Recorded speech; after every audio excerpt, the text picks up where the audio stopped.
Today's activity is for the younger ones, probably elementary school or primary aged levels if you're in Australia. This one is all about primary colours, secondary colours, and using watercolour paints.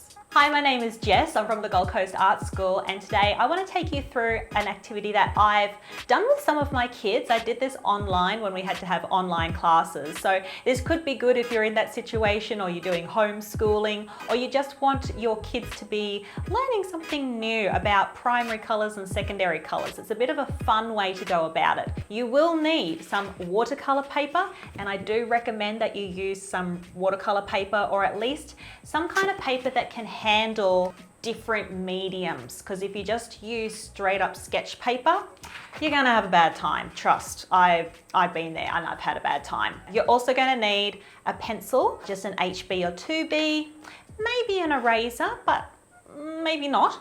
You also of course need some watercolor paints, and you will need ones that are primary colors, okay? So we'll talk about that. You'll also need a nice soft fluffy brush, and of course you need some water. And I do like to have two little water containers here, because one is going to get messy very quickly and the other one you can keep relatively clean, and then that helps with the overall picture. So you're also going to need some hands, which is why this is really good for the young ones. They can get really physical with it and get involved. We need to make some outlines of our hands on our piece of paper here. Put your hand on the piece of paper, and with your pencil go around the edge, and try and do this as neatly as you can. Of course, sometimes it's hard with those young ones. They want to run wild and do all kinds of crazy things. Reel them in, make sure that they do it properly. We're going to do 3 hands on the page, and you need to make sure that they're all overlapping somehow. All right, I'm actually going to spin my page around so it's upside down, because I've got this gap here and I want to make sure that I've got plenty of overlap. I'm going to start with yellow. So get my nice fluffy brush. I'm not going to go for the super light yellow, because yellow is a super light color as it is. I'm going to use a slightly darker one.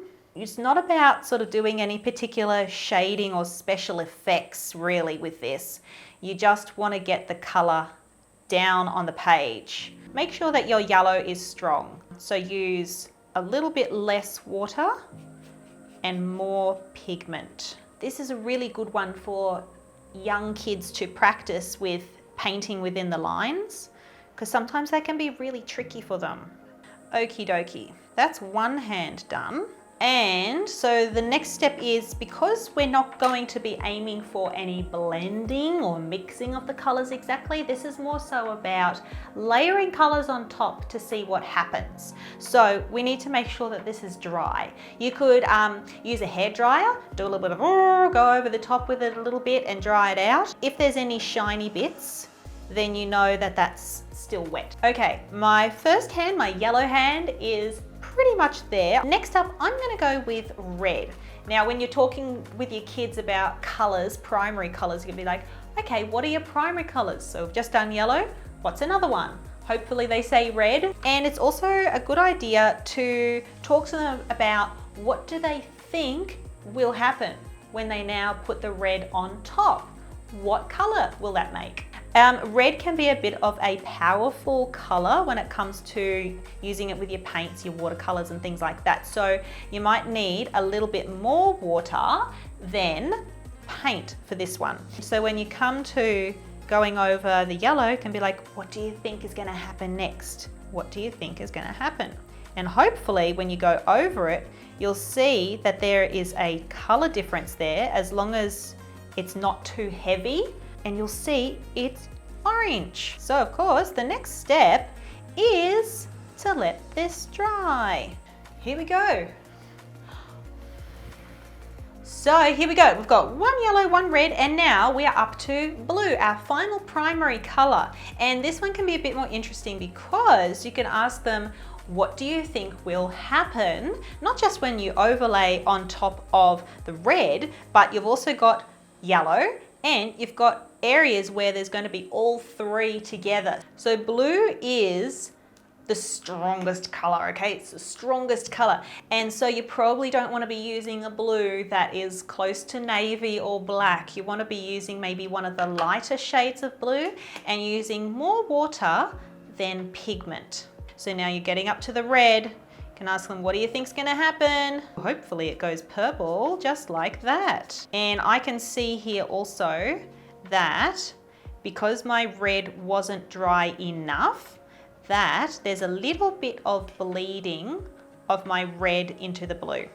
It's not a huge deal, but of course it's not ideal. The thing is with watercolor paints is that they're very easy to reactivate with water. So even if they're dry, if you add water, it will like bring them back to life. That yellow is quite strong actually, so it's turning it green. So now you've got purple and green. There are your secondary colors. There we go. This was a really fun, easy activity to do to learn about colors and what happens with the primary colors. What do they turn into when they're on top of each other? It's a lot more fun than just putting a bit of paint in a palette and saying, now mix. It's a lot more fun, a lot more hands-on, literally hands-on. So what do you think about this one, guys? Do you love it? Do you want to try and do this one with your littlies? I reckon that you should also give me some comments down below and tell me what you think. Maybe you've got some other ideas, some other watercolor ideas regarding primary colors and secondary colors. Tell me what you think down below. And while you're at it, give this a little bit of a like because it's free and it helps us out a heck of a lot. So I look forward to seeing you all next week. Have a great rest of the week and we'll see you later.